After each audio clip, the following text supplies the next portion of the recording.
If now isn't the right time to talk about gun control and gun safety, when is? Hello, everybody. What is up? I'm Julia. Friends call me J Rock. Thank you for stopping through Tumbleweed Logic one more time and joining us for another episode of The Morning After. I appreciate you being here. We've got a very, very important topic to talk about today. You've seen it all over the news for the past couple of days. You've seen it all over Facebook and Twitter and every other platform available. It's the horrific shooting that happened in Las Vegas late Sunday night. An old white man who had a hole in his soul decided to open fire from his hotel room in Mandalay Bay on the Las Vegas Strip, decided to open fire from his hotel room on concert goers at the Route 91 Harvest Music Festival. So I think the total number of people in attendance was, I think it was 22,000. And as a result of this man just open firing on those concert goers, 59 people are dead and 527 are injured. And that's of this recording. If someone has more up-to-date information, please share that in the comments below. After this old white man with a hole in his soul opened fired on all of those concert goers who were just out there having a good time and listening to country music, he continued his act of cowardice by turning the gun on himself and ending his life before he could be apprehended and arrested and taken in. This man had 23 guns in his hotel room. 23 guns. And not only did he have guns in the room, he also had bump stocks. Bump stocks are devices that are able to help convert semi-automatic weapons to fully automatic weapons. Basically, that allows you to hit and kill more people in a shorter period of time. This guy really planned this thing out. He smuggled the guns into his hotel room with suitcases. He had cameras set up in the hotel room, outside and inside the hotel room. Like, he really had a full setup, really planning to gun down as many people as possible. When the police got to his home, they also found an additional 19 guns in this home and thousands of rounds of ammo. So this guy clearly had a problem. I don't want to focus my energy on that individual. He's a monster, and thank God he can't do this to other people. I just wish he was around long enough to be incarcerated for the rest of his natural life. But I don't want to spend my time talking about Stephen Paddock. What I do want to say is to anyone who has been affected, who had a loved one, a friend, a neighbor, a mailman, if you had anybody in the Las Vegas area, if you were there, my thoughts and prayers are with you. I know that there's no way to really explain or really try to console you in this time. It's a terrible time to go through, but my thoughts and prayers are with you, hoping that you guys can rebuild and recover from this act. That actually segues into my next, what I really want to talk about is, how do we stop this from happening? Every time we have a mass shooting, everyone's like, well, now isn't the time. People need to grieve. The problem is there's always a mass shooting because we just have too many freaking guns in the hands of people that shouldn't have them. And so if we keep delaying the conversation until there's not a mass shooting, we're never going to talk about it because there's always a mass shooting. After 9/11, people had all things to say about, what do we do about terrorism? What do we do about planes? What do we do about this? You know, we started wars and we changed TSA and all the security at airports forever after that. When there are hurricanes, people talk about climate change. I mean, with Hurricane Maria and Irma and Harvey, people are talking about climate change. What do we do about that?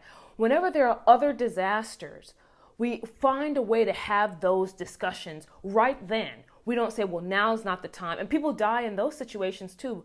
Plenty of people died in 9/11. Plenty of people have died from hurricanes, Katrina, Irma, Harvey, Rita, the hurricane list, in terms of devastating hurricanes, the list goes on. And we talk about climate change and how we can fix the problem. But for some reason, when it comes to gun control, even when someone goes and shoots up a church or they shoot up a school with children, it's like, well, now isn't the time. And so we postpone the discussion until the next time we have a mass shooting, which is all the more common occurrence now, and then we have the same discussion again. Now is not the time to talk about it. This should be common sense. I'm not saying you can't have a gun for your own protection. I mean, people are crazy. People will bust in your house all crazy. You don't really know, so you want to protect yourself and your family. The Constitution gives you the right to do that. However, clearly Stephen Paddock had an overabundance of guns and tons of ammunition that he didn't need. If there's an intruder coming into his house, he didn't need the 19 guns or the 23 guns or the bump stocks and the fully automatic weapons. He didn't need any of that to keep an intruder out of his home. He was able to amass an arsenal of weapons to commit a mass murder in the U.S. And yet again, this one is the deadliest mass shooting in the modern U.S. history, which is a new record from the last one that was the deadliest. And it's like, well, how many times does this have to happen until someone says enough is enough? At what point, as we as a country and the people that we elect and put into office, when are they going to say, damn the NRA, damn all of these groups, let's actually give a damn about the people and those who are losing their lives and the families that have to grieve and survive after these people are gone. You know, Trevor Noah talked about the fact that we live in a country where people are willing to put a gun before your life. People get gunned down pretty much everywhere now. Like I said, churches, schools, concerts, movie theaters, nightclubs,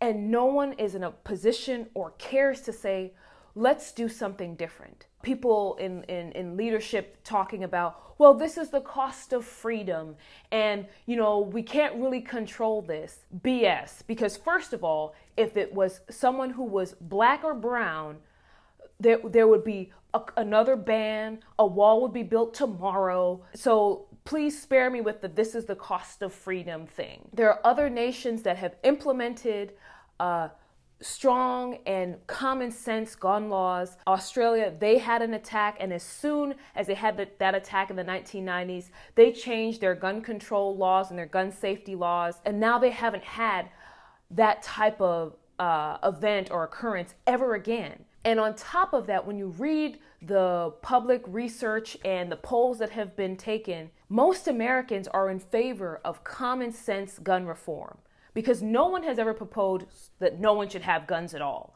Everyone respects the Second Amendment, but they're in favor of background checks. The majority is in favor of banning assault type weapons. So why is it so hard for our legislators to act on this? I mean, we all know the answer. It's money. They like the money that is coming from the gun lobbyists going into their reelection campaigns, so they'll send their thoughts and prayers. Meanwhile, just allowing things to continue, the status quo to continue until the next time someone gets gunned down. And then there are more thoughts and prayers. And then it happens again and again and again. When are we going to do something in this country? Because if you're not going to do anything, save your damn thoughts and prayers. Thoughts and prayers are nice, but what people need is to know that they can go out to a normal venue, a concert or a movie theater, and not be fearful that someone will come in and open season on them. I'm not naive. I do understand that there are people that no matter what you put into place, that they're going to find a loophole around it because they want to harm other people. There's just evil that exists. I get that. But what I don't get is why we don't try our hardest to help mitigate the risk as much as possible and save as many lives as possible. There's no reason why any U.S. citizen who is not in the military and deployed somewhere, why they would need weaponry that would allow them to attack 22,000 concert goers and kill 59 people and injure 527 people. Think about that. 527 people were injured. So where I want to leave this segment, I don't want to ramble on and on. It's up to us to put people in our government who are interested in gun control reform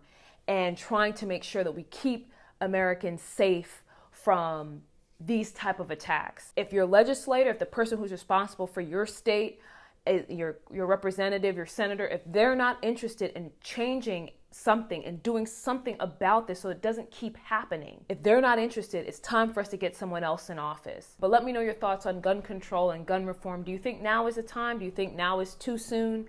Please put some comments below, show me some love. And until next time, guys, I want y'all to stay safe first and foremost, but also I want you guys to laugh hard, love hard, and dream big. This is J Rock out.